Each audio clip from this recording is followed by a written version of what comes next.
Hey guys, it's James. Uh, Wednesday morning, and I've just been doing some studying. I meditated, and I've started reading a book by Thich Nhat Hanh, and so it's kind of a new type of Buddhism for me. It seems to be based more on positivity and happiness, and so I thought that I would try to elaborate on that today and tell you guys some thoughts I had on on some of my initial impressions of his teaching, I guess, and then relaying it to my other experiences. So I took some notes. And it basically goes that, like, in life, there's three types of people, and they're people who deal with anger, fear, or emotion. And I mean, we all deal with all three of these, but different people deal with one of those more than the other two. I'm not sure about myself. I think that I can see how I deal with all three. Sometimes I deal with anger on an internal basis. Sometimes I deal with emotion. Sometimes I'm afraid to do things, and so there's a lot of stuff going on, and on our basic, like, the way that, like, our minds run unconsciously is that on the very outside we have fantasies, and then as we move closer to our center, we deal with emotions, anger and fear, and as well as thinking, and I guess that what it comes down to really is that we have to be able to disconnect from a way so that we can achieve a sense of the present moment, because in the present moment we can experience happiness. And I think that there's something about when disconnecting from those emotions that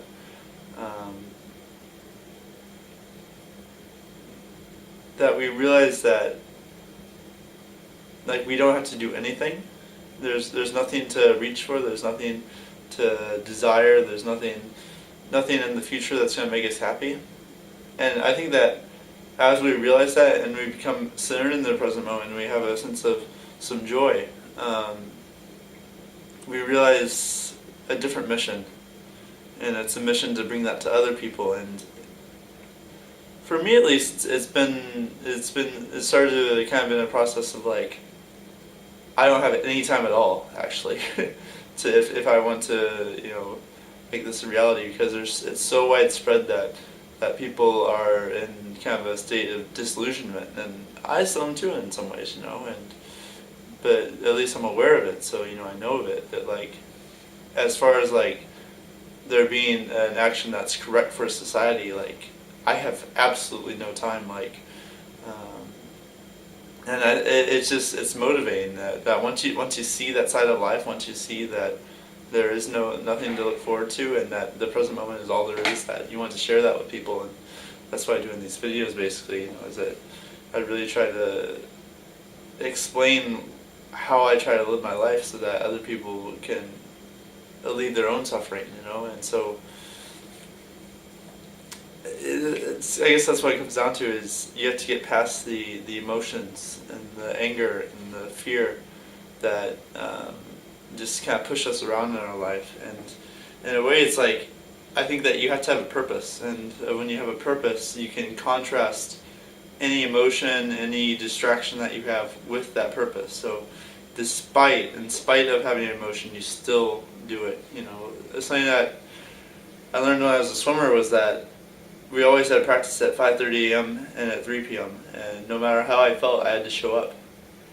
And so I think that part of who I am now is based on my kind of, that was kind of like a disconnection for me, is that I had to learn how to disconnect from my emotions and how to really focus on it. Because, like, I think what a lot of people have in life is that they're being pulled around by their emotions. Like, they'll have an emotion and, like, they'll want to fix it, and then they'll have another emotion and they'll have to try to fix that. And so this is, like, kind of the basis of suffering. Or there's something they want to do but they're afraid, or they're angry at someone, and, like, it's in the way of them being a loving person in a way. So we have to have a purpose in our life that moves in spite of these things, and how we are able to have that purpose is to have a strong mind. Because if we can have a strong mind, it basically goes that like our mind evolved, our brain evolved in 3 stages, and the first stage was like a lizard, like it's the most like a reptilian brain that it only seeks rewards, avoids threats, looks for sex and that kind of thing. And then we had a more recent evolution that was mammalian, where we started looking for security and safety, and with the primate evolution we had more of a sense of attachment. And the most recent is the human evolution, where we're able to actually think and solve creative problems. And so what it comes down to really is that in the end we have to strengthen that the strongest one is the lizard brain. And so that's why we feel so many emotions and fear, and why we suffer is because we have this brain that is producing, in our modern context, it's unrealistic fears, unrealistic emotions, and are more, if we are able to evolve our mind, the thing that we have to work so hard at, just to be still, is basically the idea is that we have to work so hard to achieve, to build the mind that can proceed in spite of those emotions, in spite of those fears. So the weakest is actually the human mind, like the most evolved parts. If you look at biological terms, the lizard mind is like the amygdala and the reward circuit, and the more recent evolved part is the frontal part, the prefrontal cortex. And so our ability to kind of see through the reward circuit is to be able to see through peaks of pleasure as well, and valleys of pain, and that we're going to have that no matter what, that we proceed on our purpose. So in dealing with emotions, I think that it's important that we know how to be happy. I think that it's important that we know how to have a sense of joy. I think that it's important that we know how to be centered enough so that we can make those stable. And after we can create that for ourselves, then once we have that ability just to like be happy when we want, or to be joyful when we want, then we're able to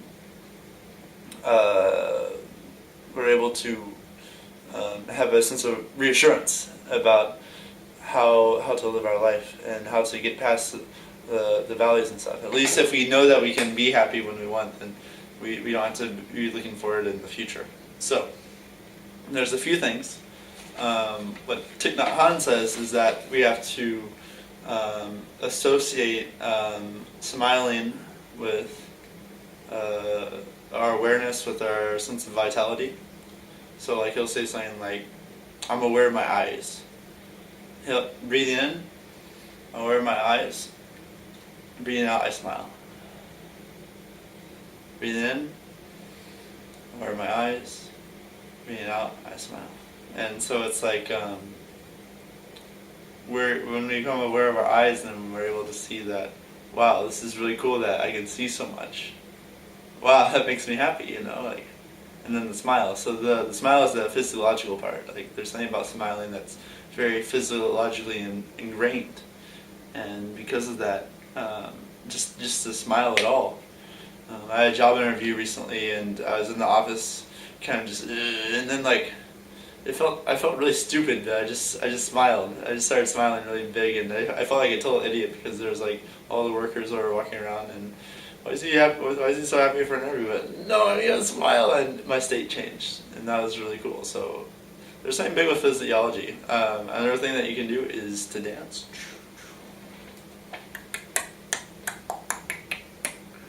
And that's like making you aware of your body, the strength of your body, I guess, and the vitality of your body, and that's something to be happy about. Another thing that you can do is just to sit up straight, When you're hunched over like this, it's actually, it's pretty easy to feel those bad emotions. But if you're like sitting up straight and you're completely focused and maybe you smile a little bit, you can feel good. So it's not like you're just gonna do these things one day. I mean, you can try this. Just slouch out and just be like, ugh. And unless you're already on a high, you may not actually feel happy. But if you get up and you dance, or something, and smile, then it's pretty hard to actually feel sad. You can do this in the club too when you go out. It's like you just start dancing, and no matter what, it changes your state. So I'll bring this into the next part about how to conquer resistance in a club. But in general, you just have to know how to do this. Don't feel. If you're feeling bad, just start dancing. Anywhere. I do it all the time. Maybe people think I'm strange, but I don't care, because that's my purpose. Is that I have to be happy, or I have to be above my emotions, so that I can do good things for the world. I have to be not attached to that. So those are two ways that you can do it. You can, as you breathe in, you can become aware. You can do a meditation where you become aware of the strength of your body, or the awareness of your eyes, or you're able to taste, or hear the sounds of music.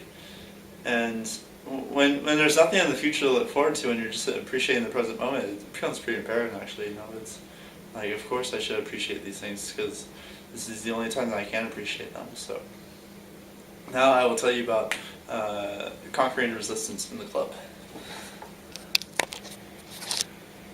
Alright guys, so to close out this video, I'm going to share something very important with you, and it's how to, in social settings, maybe in a club, how to go about conquering resistance and establishing a pattern that can help you and be resourceful for you. So I personally think, and maybe there's three, but I think that there's basically two types of resistance that we have to get through when we're in a club setting. And the first one is just getting to the club. Well, I guess that would make three. So first you have to get to the club. First you have to make a commitment that you're going to be above your emotion and your fear to stay in and enjoy the comfort of home. Because perhaps if it's motivated by a higher vision, that you want to do something good for people and that you want to help people, then I think that it will pull you to the club, but then you're having to push yourself. So, first, let's just say you have to get to the club. But once you're in the club, I think that there's two types of resistance that you have to get through it. It depends on the night, really, at what level your level of consciousness is for the night. It can be different based on different nights. So the first thing is that you have to get in touch with where you are. And really just using self-expression, having a sense of self-expression, I think is very important. Expressing how you feel, becoming in tune with the social setting of the club, so that you know how you fit into the social setting of the club is very important. That you have a sense of belonging there is important. So, I mean, I guess you can do two things. You can walk and go, "Hey-oh," and you're the party guy right away, okay? Or you can walk in and so that might be a little bit more disconnecting from who you think you are. But if you're in the club and you want to kind of go on a trip of self-expression, then it's more like you have to really feel into yourself and to try to communicate that to people. I call this for kind of getting warmed up, and sometimes it really just means actually just talking to people. Even if it's that, where are you from, what do you do, I don't care about you conversation. Yeah, even if you're having that conversation, then it's like, at least you're talking. At least it's bringing you into state. So, don't be afraid of being imperfect. You're not going to be the guy who walks into the club and pulls the guy or pulls a girl in 5 minutes. It doesn't really happen like that, I don't think, unless there's some special circumstances where it just happens, and that's okay too. But in general, but if you want to have a good night, let's say you want to have a good night, enjoy yourself, then it's important to slowly raise your levels of dopamine and adrenaline, and to have it be based on a focus of okay, I'm warming up, and I want to have a good time. I want to bring good emotions to people, and so that's how you keep on bringing your focus back to. Is kind of like it's okay. This is who I am, and this is how I fit into the environment. So I'm accepting of myself. So I hope that people can be accepting of me here, and it's kind of finding the balance between the two. So in a way, it's warming up is the first type of resistance. Even if it's just talking to people about stupid conversations that you had 30 million times, like you still have to do it. You still, if it's that kind of night. But then at a certain point, maybe you can take a break, go outside, and once you come in, maybe there's more people. I think it's always good to get to a club early because then you can just have those stupid conversations when no one's there. And make some friends. I think it's very good to make friends before you start hitting on girls. That way that you just have pings when you're walking around. Like you see someone that you met earlier, it's like, yay! And positive emotion. You smile, you're with the person, and everything's good. So keep that in mind. But then I guess the deeper level is that now we're warmed up. Now we're able to do some work. Now that we've set our intention, we have the adrenaline and the dopamine, and we've come to state, we've begun to awaken. Now we can begin to do some work in a club setting. And so what we do then is begin to follow our intuition. So you ever notice that when you're outside and you're just walking around and you see a pretty girl, and it's like, I wonder what would happen if I... And then you do it. In the club, I mean. Once you're warmed up, then now you're able to do this without setting off your fight or flight response. It can be more natural because you've already brought those chemicals up in your brain, and now you're able to just do it naturally. So begin to do kind of just follow your intuition. You're with a girl. Okay, I wonder what would happen. I want to say hello to her. I want to give her a hug. I want to yell in her face. Or it's just coming out, duh, duh, duh, duh, duh, and you don't filter it, you just do it. And eventually you'll probably run into something that you're too afraid to do, but that's okay. You do what you're confident with doing.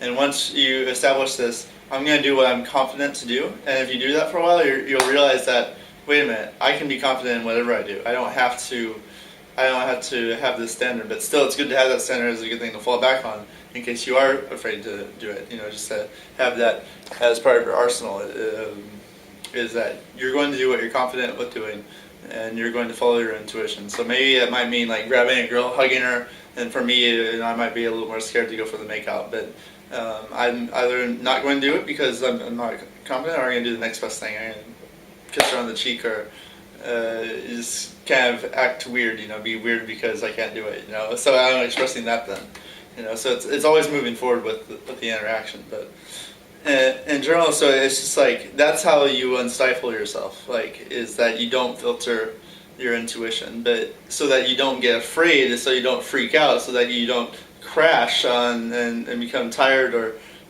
anxious or something. Is first you have to have yourself fit into the club environment. First you have to warm up so where those chemicals are in your brain enough where you feel accepted and that you can begin to have some fun.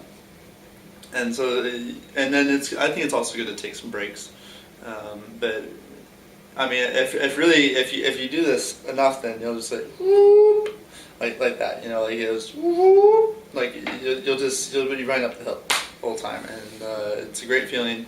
And you can bring, if you have good intentions for people, then everyone's going to have a good time. So I guess that's you have to conquer resistance on both levels. There's a level of first you just have to wake up, and then the second level is you have to actually do it. And some nights you'll only be able to wake up. Some nights you won't be able to wake up at all. And some nights you'll be woken up as soon as you get there. Just based on life. So. But knowing how to be happy, having that smile, being able to dance a bit, it will help you tremendously in a club and being able to get in this state when you may not be feeling it. You're going to have the next best thing. You're going to have the best night you can, always in the moment that is happening. So,